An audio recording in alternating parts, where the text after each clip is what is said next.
Hello student, today we start our new topic of group theory is the SALC, S-A-L-C, that is the symmetry adapted linear combination. In that we study the SALC of water molecule, that is the C2V point group. The same answer for the NO2 minus. In previous examination, one asked question is the SALC for NO2 minus. The character table for the H2O and the NO2 minus is the same, and therefore answer also same for the NO2 and the H2O molecule. Geometry of NO2 and H2O molecule also same. The projection operator of irreducible representation on a wave function can be expressed as P bar T is equal to 1 upon H summation of R chi R into wave function. H is the order of group, then chi R is equal to character of operation in irreducible representation, that is the character of the first irreducible representation, then character of second, third, fourth. This is the chi R, and the bar R is equal to actual operation on the wave function. तुम्ही कोणतं operation त्या wave फंक्शनवरती करताय त्याला काय म्हणायचं तर bar R. Consider this geometry of the water molecule H1 and H2. The first H1O bond is considered as the sigma 1 and the second sigma bond, that is the H2O, is the sigma 2. आता जर आपण आपल्याला काय करायचं आहे तर sigma 1 operation करायचं. Okay, the projection operator A1 on sigma 1 can be. आता सिग्मा 1चं समजा आपल्याला ऑपरेशन करायचं तर कसं करणार, identity into sigma 1, that is त्याचा प्रॉडक्ट काय येणार आहे तर आयडेंटिटी जर केली आपण तर सिग्मा 1चं काय होणार आहे सिग्मा 2 आणि सिग्मा 2चं काय होणार आहे सिग्मा 1. इथं दाखवलेलं आहे तसं. सॉरी, आयडेंटिटी ऑपरेशन जर केलं तर सिग्मा 1 आणि सिग्मा 2 ॲज इट इज असणार आहे, ते त्यांची पोझिशन चेंज करणार नाही आहे. That is the identity into sigma 1. त्याचा प्रॉडक्ट काय असणार आहे सिग्मा 1च असणार आहे. Then the second one is the C2 into sigma 1. C2 into sigma 1. Suppose आपण वॉटर मॉलिक्यूलवरती तर C2 ऑपरेशन जर केलं तर H1 H2च्या जागेवरती जाणार, H2 H1च्या जागेवर होणार. ऑटोमॅटिकली सिग्मा 1 काय होणार आहे सिग्मा 2 आणि सिग्मा 2 काय असणार आहे sigma 1. That is C2 into sigma 1 काय असणार आहे तर sigma 2. Then next operation sigma V x Z into sigma 1. म्हणजेच काय केलं तुम्ही सिग्मा 1वरती sigma V x z operation केलं. सिग्मा व्ही एक्स झेड काय असणार आहे तर मॉलिक्युलर प्लेन. सिग्मा 1 आणि सिग्मा 2 त्यांच्या पोझिशन चेंज करणार नाही, ते ॲज इट इजच असतील. म्हणजे sigma V x Z into sigma 1 is equal to sigma 1.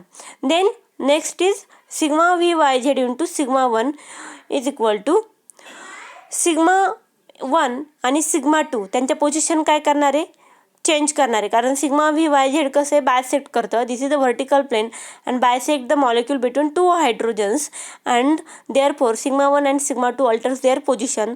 That is the sigma V Y Z into sigma v 1 is equal to sigma 2. लक्षात आलं तुमच्या. Identity into sigma 1 is equal to sigma 1. C2 into sigma 1 is sigma 2. Then sigma V x Z into sigma 1 is equal to sigma 1 and sigma V Y Z into sigma 1 is equal to sigma 2. म्हणजे प्रत्येक क्लासवरती तुम्हाला काय करायचं आहे sigma 1 operate करायचं आहे किंवा मग सिग्मा 1वरती प्रत्येक ऑपरेशन करायचे. आयडेंटिटी असेल, C2 असेल, सिग्मा व्ही एक्स झेड असेल आणि सिग्मा व्ही वाय झेड असेल. जो त्या कॅरेक्टर टेबलमध्ये जितके पण ऑपरेशन प्रेझेंट असतील तितके ऑपरेशन तुम्हाला त्या मॉलिक्यूलवरती करायचे आणि फायनल प्रॉडक्ट तुम्हाला सिग्मा 1 आहे की सिग्मा 2 आहे की सिग्मा 1 ते तुम्हाला फाइंड आउट करायचे. Okay, now first we solve the projection operator of the A1. The projection operation A1 on sigma 1 can be as projection operator A1 into sigma 1 is equal to 1 into E into sigma 1. 1 काय असणार आहे तर तुमचा 1 is the coefficient of that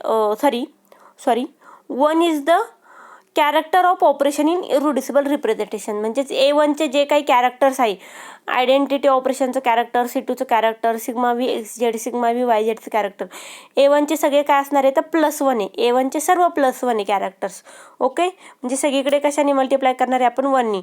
then R काय आहे तर actual operation on wave function. Actual operation कसं काढणार आहे मग, आयडेंटिटी इंटू σ1, म्हणजे σ1 काय तर वेव्ह फंक्शन, आणि ऑपरेशन काय तर identity C2, sigma V x z, sigma V Y z. आता हे तिघांचं मल्टिप्लिकेशन करायचं. 1 into identity into σ1 plus 1 into C2 into σ1 plus 1 into sigma V x Z into σ1 plus 1 into sigma V Y Z into σ1. आता ह्या तिघांचं multiplication कसं येणार आहे, identity into σ1 काय तर σ1, बरोबर आहे, 1 इंटू σ1. देन C2 इंटू σ1 काय आहे, C2 into σ1 is σ2, that is 1 into σ2. Then sigma V x Z into σ1 काय असणार आहे तर sigma V x Z into σ1 is equal to σ1. Okay, that is 1 into σ1. Then sigma V Y Z into σ1 it is σ2, that is the 1 into σ2. मग 1ने सगळ्यांना multiply केलं तर काय असणार आहे, तेच असणार आहे, σ1 plus σ2 plus σ1 plus σ2, that is 2σ1 plus 2σ2. The normalising coefficient of this SALC can be worked out to be 1/√t. आता ह्या काय आहे, आपल्याला साल्क मिळाला. आता याला काय करायचं, आपल्याला नॉर्मलाइज करायचं, नॉर्मलायझिंग करायचं आपल्याला ह्या साल्कचं. तर ते कसं करणार, आता नॉर्मलायझिंग कोएफिशियंट कशी घेणार, σ1 आणि σ2चे, बरोबर आहे. 2 जर तुम्ही कॉमन काढून घेतला, बरोबर आहे, सॉरी त्याचा स्क्वेअर केला, 2 इंटू 2चा जर तुम्ही स्क्वेअर केला आणि त्याचा स्क्वेअर रूट घेतला तर काय मिळणार आहे तुम्हाला, √2. किंवा जर तुम्ही 2 कॉमन काढून घेतला, 2 जर कॉमन काढला आपण तर σ1 इंटू σ1 प्लस σ2 काय येणार आहे, 1 आणि 1 त्यांचा स्क्वेअर काय असणार आहे, 2√2.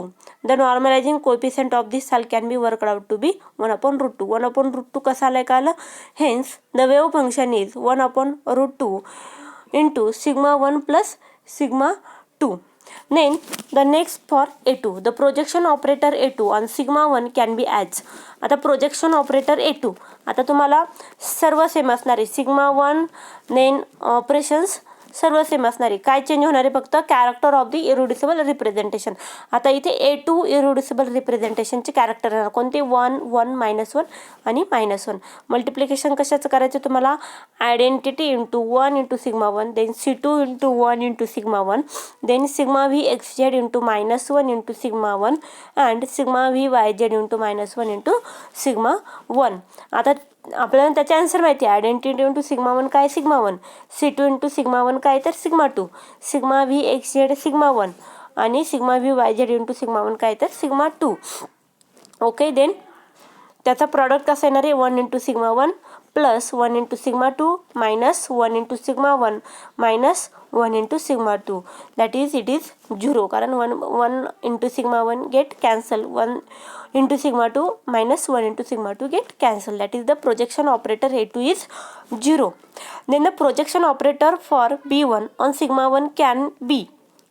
आता B1 इथे इरिड्युसिबल रिप्रेझेंटेशन कोणते येणार आहे, 1 -1 1 -1, बाकी सगळं ॲज इट इज असणार आहे. Therefore 1 into identity into σ1 minus 1 into C2 into σ1 plus 1 into sigma V x Z into σ1 minus 1 into sigma V Y Z into σ1.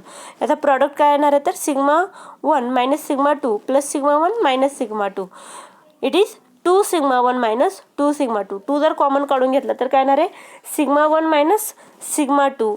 आता ह्याच्या कोएफिशियंटचा जो स्क्वेअर आहे त्याचं काय करायचं तुम्हाला, त्याचं अंडर रूट घ्यायचा आहे, तर तो काय येणार आहे 1/√2. Again the normalising coefficient of this SALC can be worked out to be 1/√2 and the hence wave function is the 1/√2 into σ1 minus σ2, that is this is normalised SALC of the this projection operator B1. Then the projection operator for B2 on the σ1 can be projection operator B2 into σ1. आता इथे काय येणार आहे, 0 येणार आहे again, कारण काय इथे तर σ1 is +1, then σ2 is minus, then σ1 is minus and σ2 is plus, that is 1 σ1 is plus and 1 σ2 is minus, and therefore the projection operator of B2 is 0. Only the two projection operators are present in the C2V point group. That is the for A1 it is 1 by root 2 into sigma 1 plus sigma 2, and for projection operator B1 it is 1 by root 2 into sigma 1 minus sigma 2. Okay, I will stop here. In next lecture we study the SALC for the D3H point group. Today we stop here. Thank you.